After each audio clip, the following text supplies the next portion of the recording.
Hello everyone. Yes, आप लोगों ने बिल्कुल सही थंबनेल देखकर वीडियो पर पहुंचे हैं। हाँ, कोर्ट ने ये बोल दिया है कि जो व्यक्ति काउ स्मगलिंग में इन्वॉल्व होगा या जिसके ऊपर एलिगेशन लगेगी उसको प्रिवेंटिव डिटेंशन के अंदर रखा जा सकता है। Yes, court, high court has held this कि a person accused of cow smuggling can be put in preventive detention। और आपको पता है कि प्रिवेंटिव डिटेंशन कैसा कानून है? स्ट्रॉन्ग कानून है कि जब तक उसके अपराध पूरे नहीं हो रहे हैं या प्रूव नहीं हो रहे हैं तब तक उसे कैद में रखा जा सकता है। अपराध होने से पहले ही उसको जेल में डाला जा सकता है ताकि वो इस तरीके का अपराध को अंजाम ना दे सके। Yes, this is Ashish Jain, founder and chief educator at Doon law mentor and we help law student crack judiciary and APO examination.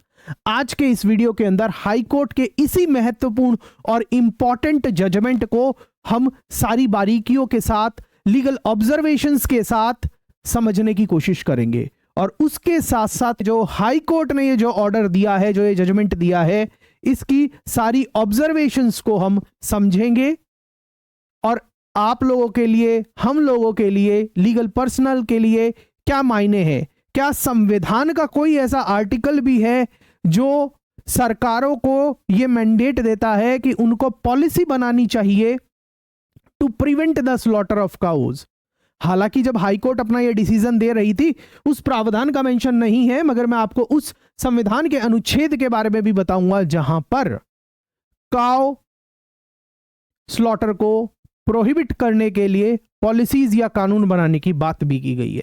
चलिए वीडियो को स्टार्ट करते हैं। केस का नाम है Mohammad Shakeel versus union territory of Jammu and Kashmir. और ये जो जजमेंट सुनाई है किसने? Jammu and Kashmir high court ने सुनाई है। आप देख पा रहे होंगे कि क्या लिखा हुआ है, cow smuggling and preventive detention. Jammu and high court की जो लैंडमार्क रूलिंग है, इसके अंदर Jammu and Kashmir high court ने अपहेल्ड किया है preventive detention for cow smuggling. The person involve in the cow smuggling can be put behind the bar under preventive detention law. छोटा मोटा ऑर्डर नहीं है, बहुत बड़ा इंपॉर्टेंट जजमेंट है और इसको ना कोई न्यूज मीडिया कवर कर रहा है, ना ये जजमेंट कहीं आप प्रिंट मीडिया में भी देख पा रहे हैं। मगर बीइंग द लीगल पर्सन और involved in preparing student for judicial services and APO examination, we are bringing this judgment exclusively for you. तो चलिए केस को डिस्कस करते हैं। इस केस का नाम है Mohammad Shakeel versus union territory of Jammu and Kashmir. इस केस के अंदर क्या हुआ कि मार्च 2024 के अंदर शकील को प्रिवेंटिव डिटेंशन लॉ के अंदर डिटेन किया गया जम्मू एंड कश्मीर सरकार के द्वारा under the Jammu Kashmir public safety act on the allegation of cow smuggling. Cow smuggling की एलिगेशंस के ऊपर मोहम्मद शकील को 2024 के अंदर Jammu and Kashmir public safety law के तहत डिटेन किया गया। और ये जो Jammu and Kashmir public safety act है, ये एक प्रिवेंटिव डिटेंशन लॉ है। ये एक प्रिवेंटिव डिटेंशन लॉ है। अब जब इनको प्रिवेंटिव डिटेंशन लॉ के अंदर डिटेन कर लिया गया तो इनकी मदर ने शकील की डिटेनमेंट को, इंप्रिजनमेंट को, या उनको जो प्रिवेंटिव डिटेंशन लॉ के तहत रिटेन किया गया है उसको चैलेंज किया। जब ये चैलेंज हाईकोर्ट के सामने आया तो अल्टीमेटली हाईकोर्ट ने शकील की प्रिवेंटिव डिटेंशन को अपहोल्ड किया। और अपहोल्ड करते करते क्या क्या ऑब्जर्वेशन दी, क्या रीजनिंग दी, उन्हीं को डिस्कस करते हैं। कोर्ट ने जो महत्वपूर्ण और इंपॉर्टेंट रीजनिंग इस केस के अंदर वो ये दी कि जो काउ स्मगलिंग है बहुत ही एक सेंसिटिव इशू है and the cow smuggling can hurt religious feeling of certain communities. जब कोर्ट ये रीजनिंग दे रही थी तो स्पेसिफिकली कोर्ट का कहीं ना कहीं इशारा हिंदू कम्युनिटी की तरफ था। यस, क्योंकि हमारे यहाँ हर तरीके से गाय माता पूजी जाती है, रक्षा की जाती है, और उसके साथ साथ डेयरी प्रोडक्ट्स हम सारे गाय के यूज करते हैं। ठीक है, cow smuggling can hurt religious feelings of certain community. Court की है, हाई कोर्ट की ऑब्जर्वेशन है, ट्रायल कोर्ट वगैरह की नहीं है, तो आप ये ध्यान रखिएगा। और जो बात मैं आपको बता रहा हूं, और इसको मैं भारत के संविधान के साथ भी अलाइन करके आपको दिखाऊंगा। Cow smuggling can hurt the religious feeling of certain community, और इस केस के अंदर कोर्ट ने यह भी बोला कि जब भी काउ स्मगलिंग का मैटर आता है तो it is generally viewed as a case of cow slaughter by the specific community. Here again court का इशारा हिंदू कम्युनिटी की तरफ ही था यहां पर भी। मगर हम इस चीज में रिलीजियस एस्पेक्ट पर ना जाते हुए कि हिंदू के तरफ इशारा था या किसी और कम्युनिटी की तरफ इशारा था, मैं आपको यहां पर इंपॉर्टेंट पॉइंट ये बता रहा हूं कि हाई कोर्ट ने क्यों ऐसा बोला कि काउ स्मगलिंग के अंदर अगर किसी को प्रिवेंटिव डिटेंशन लॉ के अंदर रखा जाता है तो वो वैलिड है। कोर्ट ने ये बोला कि इससे लोगों की धार्मिक भावनाएं आहत होती हैं, और उसके साथ साथ धार्मिक भावनाओं के आहत होने की वजह से ही ये जो काउ स्मगलिंग का एक्ट है ये सामाजिक परिप्रेक्ष्य के लिए भी अच्छा नहीं है, और ये पब्लिक ऑर्डर को थ्रेट करता है, सामाजिक समन्वय को बिगाड़ने का काम करता है। ठीक है, such activity poses a risk to maintaining public order. इन एक्टिविटीज की वजह से पब्लिक ऑर्डर डिस्टर्ब होता है, and the act of cow smuggling, or I would say the illegal act of cow smuggling or the offense of cow smuggling have the potential to disturb the tempo of current community life। और जो ये अपराध है या जो act है cow smuggling का, ये कहीं ना कहीं सामाजिक सद्भाव को भी बिगाड़ने का काम करता है। तो ऐसी स्थिति के अंदर ऐसी एक्टिविटीज को हमें और सजगता से रोकना है, और उसी चीज के लिए कंसर्न्ड हाई कोर्ट ने, Jammu and Kashmir high court ने अपना ये जजमेंट दिया। इस केस के अंदर Jammu and Kashmir high court ने किस प्रेसिडेंट को किस कानून का या किस केस का हवाला दिया? केस का नाम है R Kalavati versus state of Tamil Nadu 2006। Supreme court का हवाला देते हुए Jammu and Kashmir high court ने बोला कि अगर हम किसी व्यक्ति को प्रिवेंटिव डिटेंशन लॉ के अंदर रख रहे हैं तो हमें इस बात पर ध्यान नहीं देना है कि एक्चुअल में उसने क्या किया है या वो क्या कर सकता है, मगर जो मेन बात है उस पर हमें जो ध्यान रखना है वो ये है कि इसका उस पर्टिकुलर एक्ट में इन्वॉल्व होने से समाज पर या पब्लिक ऑर्डर पर क्या इंपैक्ट पड़ेगा।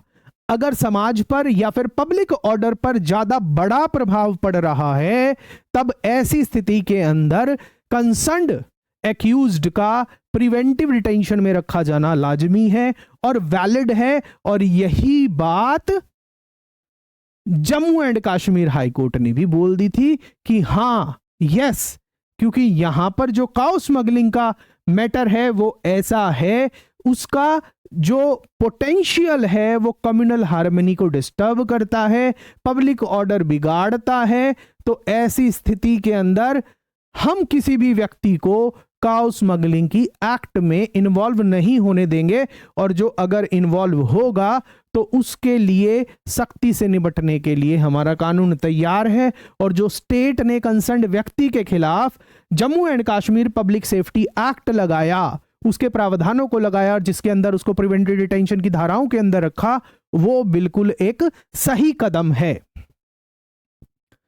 इस केस के अंदर जो एलिगेशंस लगाई गई थी मोहम्मद शकील के खिलाफ प्रोसिक्यूशन डिपार्टमेंट ऑफ स्टेट के द्वारा, वो ये थी कि ये पहले स्टैबिंग में भी इन्वॉल्व रह चुका है, काउ स्मगलिंग की भी इसके ऊपर बहुत ज़्यादा एलिगेशन लगी रहती हैं, और हमें पता है कि ये फिर से अब इन्वॉल्व है, तो इसलिए इसको हमने प्रिवेंटिव डिटेंशन के अंदर धर दबोचा है। प्रोसीजरल सेफगार्ड्स की अगर हम बात करें तो पेटिशनर मोहम्मद शकील की तरफ से क्या क्लेम रेज किए गए कि जब सरकार ने मोहम्मद शकील के खिलाफ preventive detention Jammu and Kashmir public safety act लगाया, वो बिना किसी एप्लीकेशन ऑफ माइंड के लगाया, बिना माइंड को अप्लाई करते हुए लगाया। और इसके अंदर जो राइट ऑफ रिप्रेजेंटेशन है कि मतलब मोहम्मद शकील को ये बताया नहीं गया कि तुमको राइट ऑफ रिप्रेजेंटेशन मतलब अपने वकील से और अपने आप को कोर्ट के सामने अपने वकील से मिलने का और अपने आप को कोर्ट के सामने डिफेंड करने का अधिकार है, इस राइट के बारे में नहीं बताया गया। और उसके साथ साथ जो ऑर्डर है, जो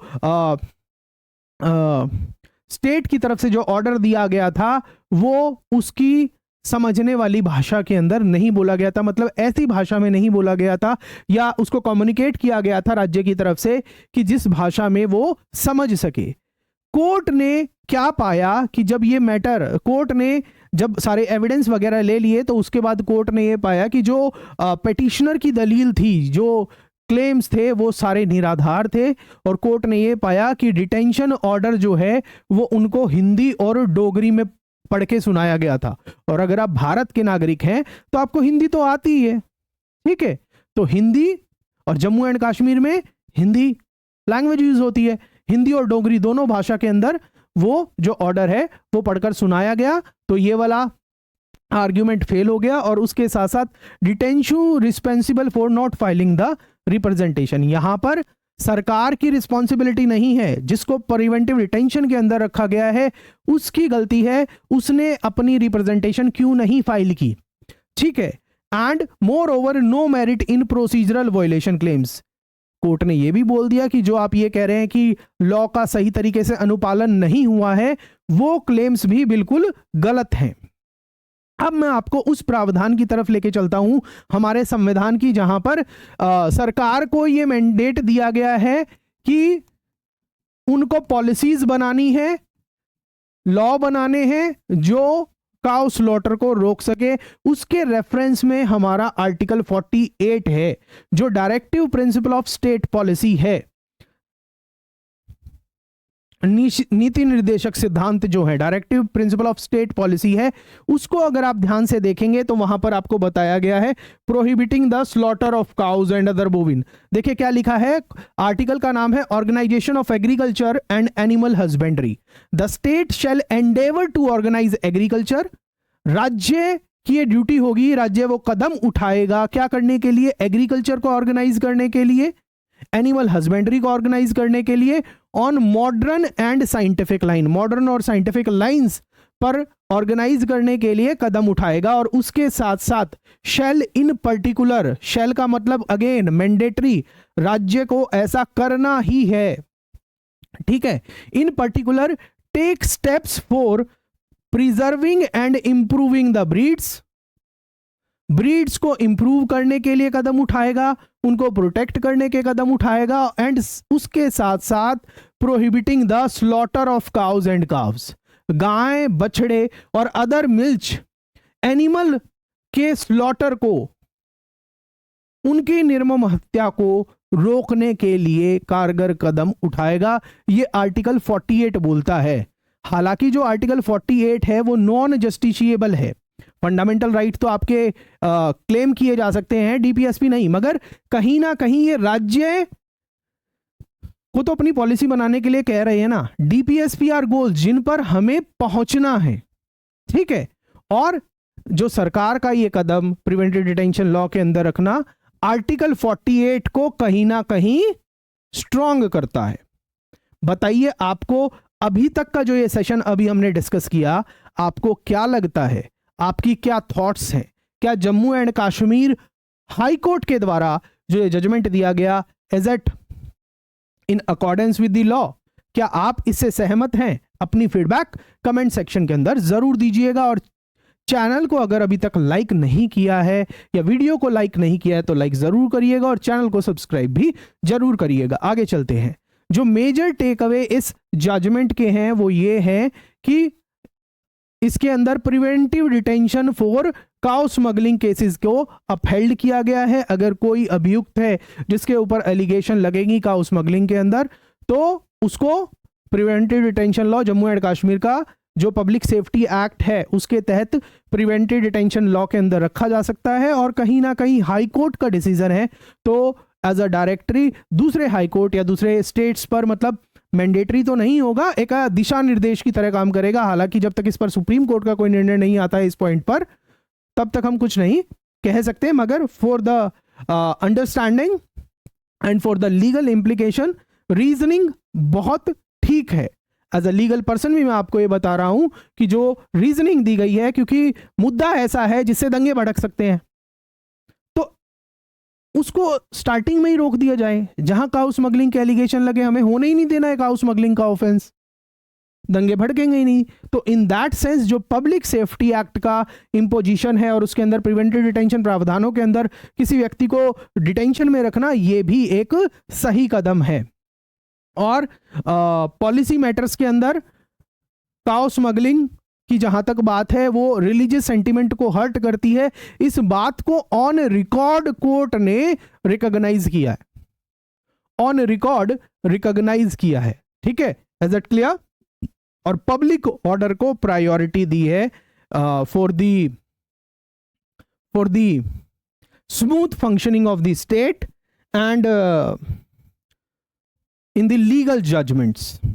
ठीक है, आप बताइए आपको ये आज का सेशन कैसा लगा? आपकी जो भी फीडबैक है आप कमेंट सेक्शन के अंदर दीजिए। आप अगर इस जजमेंट से एग्री हैं तब भी बताइए, डिसएग्री हैं तब भी बताइए, और उसके पीछे का क्या रीजन आप सोच रहे हैं वो भी जरूर बताइएगा। अगर आपको ये पीडीएफ साथ में ओरिजिनल जजमेंट की कॉपी चाहिए तो आपको मैं ओरिजिनल जजमेंट की कॉपी आपको इसी वीडियो के लिंक में दे दूंगा, और आप चाहें तो अगर ये पीडीएफ लेना चाहें तो आप हमारी ऐप से, Doon law mentor Android app है, वहां से आप को लेटेस्ट जजमेंट का एक फ्री कोर्स है हमारा, वहां पर आपको ये वीडियो भी मिलेगी, ये पीडीएफ भी मिलेगी और ओरिजिनल जजमेंट की कॉपी भी मिलेगी। और उसके अलावा अगर आप जुडिशरी और एपीओ एग्जामिनेशन की प्रिपरेशन कर रहे हैं तो आप हमारे पेड कोर्सेज को भी हमारी ऐप से एक्सप्लोर कर सकते हैं। चलिए मैं मिलता हूं आपसे नेक्स्ट वीडियो में। Thank you.